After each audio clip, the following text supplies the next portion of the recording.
এই যে জগন্নাথ ভেজ বিরিয়ানি দেখতে পাচ্ছেন, সম্পূর্ণ রানাবাবুর আশীর্বাদে। আমার রানাবাবু আমার বাবাকে শিখিয়েছেন, মায়াপুরের ভাইরাল যে রানাবাবু উনি। মায়াপুরের ভাইরাল রানাবাবুই শিখিয়েছেন আপনার আমার বাবাকে বাবাকে, হ্যাঁ। বিরিয়ানি মেকিং। আমাদেরকে একটু দেখাবেন সেই বিরিয়ানির হাঁড়ি। এই দেখুন। আপনারা শুনলেন, মায়াপুরের যে ভাইরাল রানাবাবু রয়েছে সেই রানাবাবুর দোকানেই পুরো বিরিয়ানির মেকিং শিখেছেন প্রভু, তাই তো প্রভু? তাই তো বললেন মাতাজি? হ্যাঁ, পুরো কৃতিত্বই রানাপ্রভুর। রানাবাবু। আচ্ছা, রানাপ্রভুই এই বিরিয়ানি মেকিং শিখিয়েছেন। হ্যাঁ। উফ, দুর্দান্ত দুর্দান্ত। উপরে বেরেস্তা, গোলাপের পাপড়ি, বিভিন্ন কিছু দেওয়া হয়েছে, তাই তো প্রভু?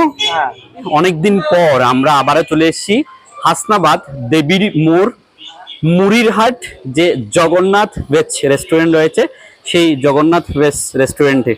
মাতাজি হরে কৃষ্ণ। হরে কৃষ্ণ। কেমন আছেন আপনি? ভালো আছি প্রভু। প্রথমে আপনার নাম জানবো। আমার নাম পায়েল দাস। আচ্ছা, তো এখন কি জগন্নাথ ভেজ বিরিয়ানির ফুল দায়িত্ব আপনি রয়েছেন? না না প্রভু, আমাকে মাঝে মাঝে আসি বাবা হেল্প করার জন্য। আচ্ছা,